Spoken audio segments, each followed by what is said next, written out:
The idea or the concept for the show came about in March and April 2020, when we were all surprised by the sudden worldwide lockdowns due to the pandemic. All the conversations I had at the time with friends and artists, naturally on the phone, revolved around this sudden isolation and how to deal with it.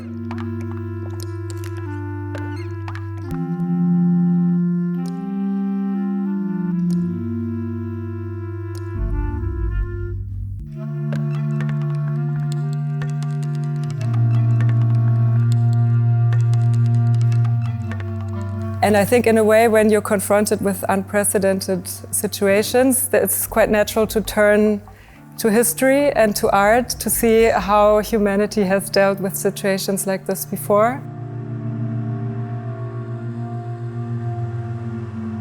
And art is like one of the very powerful ways to overcome and to share certain feelings of loneliness.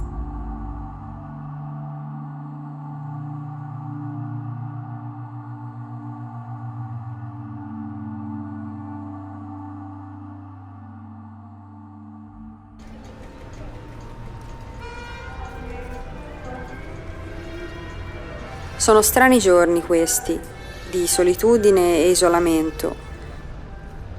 Fino a questa domenica, quando in tutta la città è cominciato questo flash mob, dove la gente cantava dalle finestre.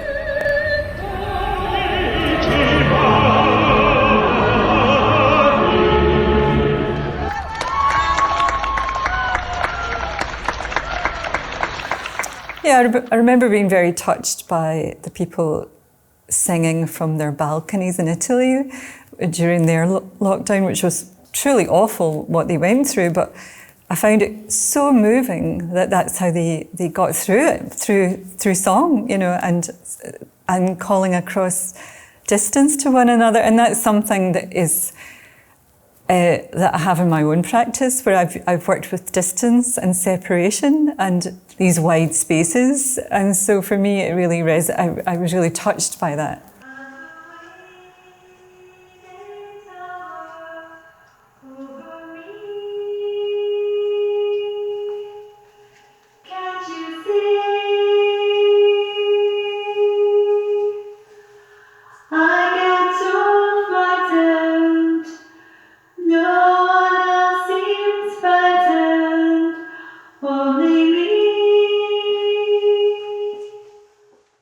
You know, I'm also working with my own voice. It's clearly an untrained voice. And I want to retain a sense of solitude and time passing, almost like you might sing to yourself when you're alone.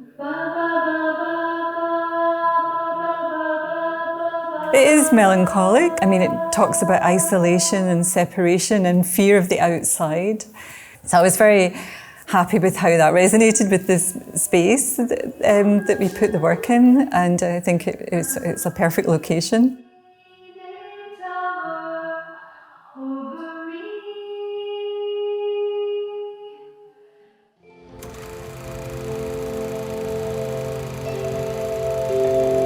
My body is fragile.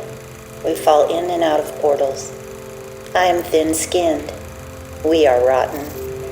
You are bitten, cracked and bruised, overripe from the good times, too fresh for a war. You are sensitive to the mirror. I'm allergic to the moon. Together, tangled in braided light, there are holes in the sky. We are winding together in spaces, adapting to meet the day that melts and falls away. When Nana Bahlmann, the curator, asked me to be in the show, I was doing smaller watercolors, which kind of related to the garden and my pandemic situation. So I did still life at 12 o'clock for the show to sort of see the slowing of time that's happened to all of us during this past year.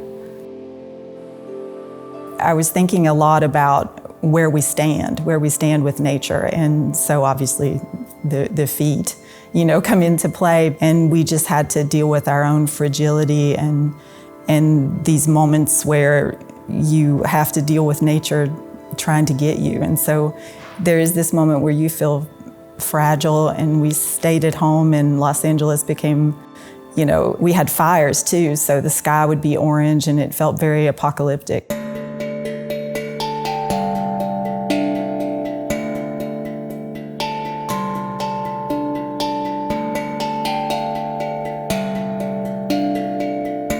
Zunächst mal mussten wir im März 2020 alle Stipendiatinnen und Stipendiaten aus Los Angeles zurückholen nach Deutschland. Dann waren sowohl die Villa Aurora als auch das Thomas-Mann-Haus 14 Monate geschlossen. Normalerweise haben wir in der Villa Aurora ca. 20 Stipendiatinnen aus dem Bereich bildende Kunst, Literatur, Musikkomposition und Film. Und das Thomas-Mann-Haus ist ein Residenzhaus eher für Intellektuelle und VordenkerInnen. Das sind Personen aus ganz unterschiedlichen Bereichen, aus der Zivilgesellschaft, aber auch WissenschaftlerInnen, die sich mit transatlantischen Themen und den drängenden Fragen unserer Zeit beschäftigen. Ursprünglich hatten wir tatsächlich eine andere Ausstellungsidee, und als dann der erste Lockdown kam, haben wir gemeinsam überlegt, ob wir wirklich das Thema noch einfach ändern, weil es so eine einschneidende Erfahrung war für uns alle.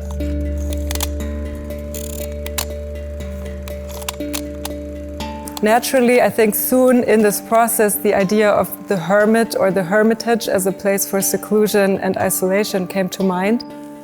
It's a theme that has fascinated artists throughout the centuries. And it's something that exists in all world cultures as a cultural strategy in a way.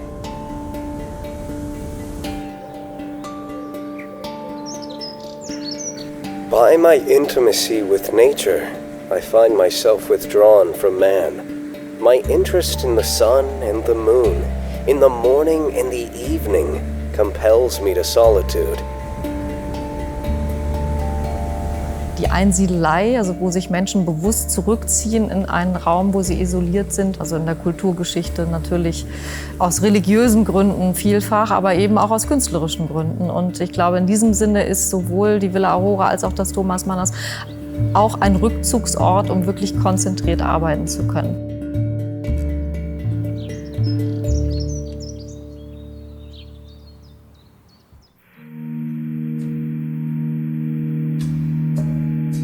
Die Idee war ja insgesamt das Thema der Einsiedelei, das Rückzugsort der Grotte auch architektonisch zu fassen. And so I soon had the idea to ask the fantastic architects Sharon Johnston and Marklee to come up with an exhibition architecture as an artistic contribution.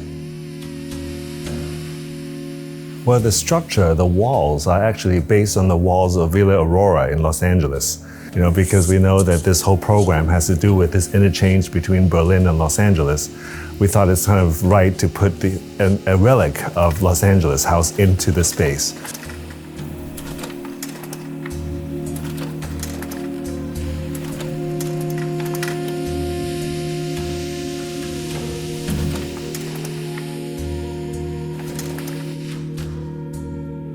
We wanted the walls to be more of a ghost. So that's why we actually don't show the solid walls, but the metal construction, the studs of the walls. I think at the end, the space of this crematorium, actually Silent Green is stronger, but the whisper of this residential scale is present.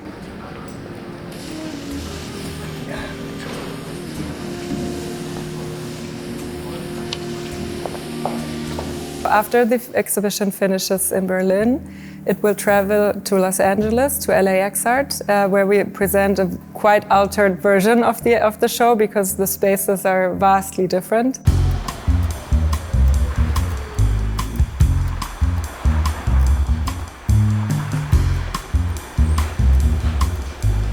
LAXART is an alternative space founded in 2005, and this gallery, the space you see behind me, is actually a former recording studio. Elvis recorded 3 albums here. Billie Holiday recorded here, Sam Cooke recorded here, Chet Baker, Jerry Mulligan. I like to think of the building as haunted. When Nana approached me about whether we would be up for working with her and working with Villa Aurora, I said yes, off the bat. Being familiar with the caliber of artists that have passed through the doors of Villa Aurora, it was a no-brainer. How do we talk about this moment? How do we talk about what's just happened to us? How do we talk about being alone together? And I think hitting upon the theme of the hermit as a way to do so allegorically, metaphorically, let's say, allows for other lines of thought that produce, for want of a better term, poetry. And I think the show is quite poetic.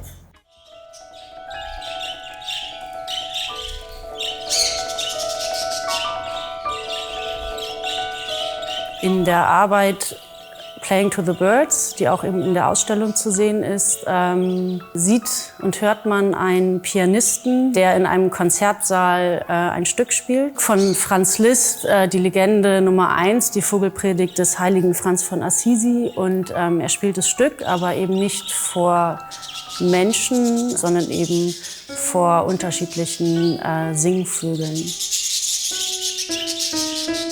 Der Ausgangspunkt ist tatsächlich die Legende des heiligen Franz von Assisi. In Anlehnung dieses Themas der Ausstellung, eben auch als Einsiedler bekannt und sich der Natur sehr verbunden fühlte. Auch mit dem Verständnis, dass die Natur und die Tiere darin als Teil eben auch beseelt sind und eben nicht dem Menschen sozusagen untergestellt. Also auch das Abgewandte zum Menschen, aber dann eben bewusste Wahrnehmen, das bewusste Leben und also zur Natur. Das war auch zur damaligen Zeit einfach kein gängiger Gedankengang.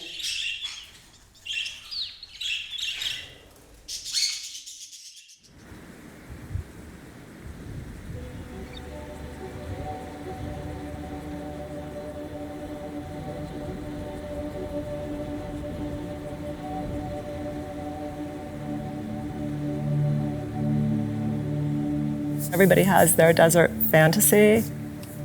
And so my particular fantasy was probably living on an alien landscape. When NASA tests habitation on Mars, they have a station in the Mojave Desert, and I always thought that was so interesting that this is the landscape that was chosen to be most representative of another planet.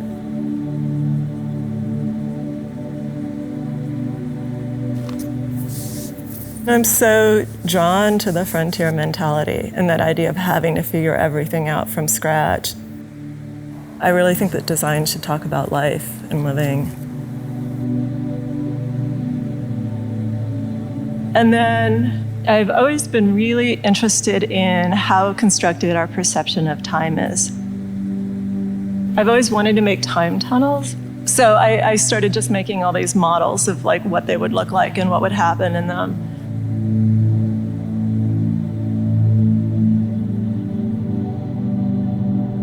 Isolation and hermitage as a theme in art, and also as maybe a precondition to create art, because for many artists a certain seclusion and isolation is necessary to produce their artwork was very interesting to look at, and I wanted to show the variety of forms this theme could take.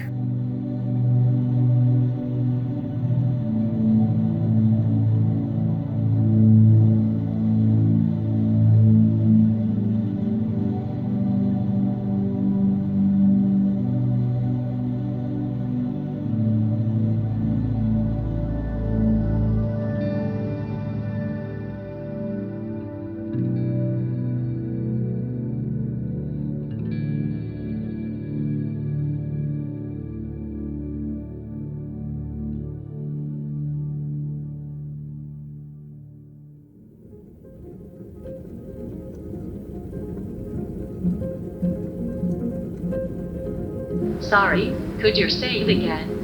Baby, this time listen carefully. Die Entwicklung der Arbeit war irgendwo schon auch dieses, okay, wie stelle ich mich in den Netzwerken dar, dieses digitale Wesen, dieser digitale Avatar, den wir je haben, den habe ich eigentlich nur zurücktransferiert.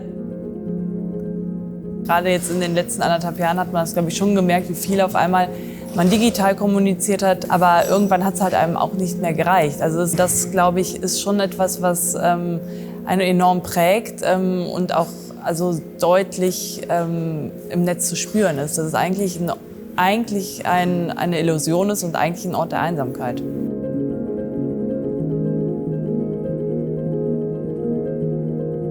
letztendlich habe ich ja nur das gemacht, was wir eigentlich alle die ganze Zeit machen, nur ich habe es halt sehr bewusst gemacht.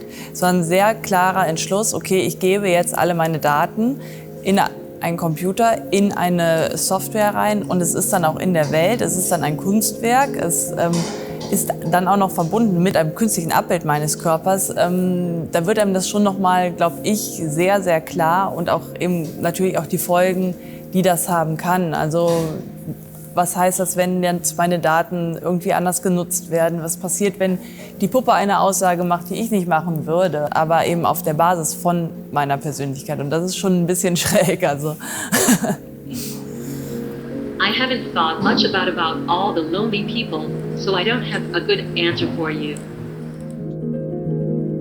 All the Lonely People, the idea for the title was always to show that we've all been lonely recently, and so it's actually something that we all have in common. And so it's a show about loneliness, but about shared loneliness. And I think in general art has the means and the power to transcend loneliness and building a bridge into a post-pandemic situation where we're maybe less alone.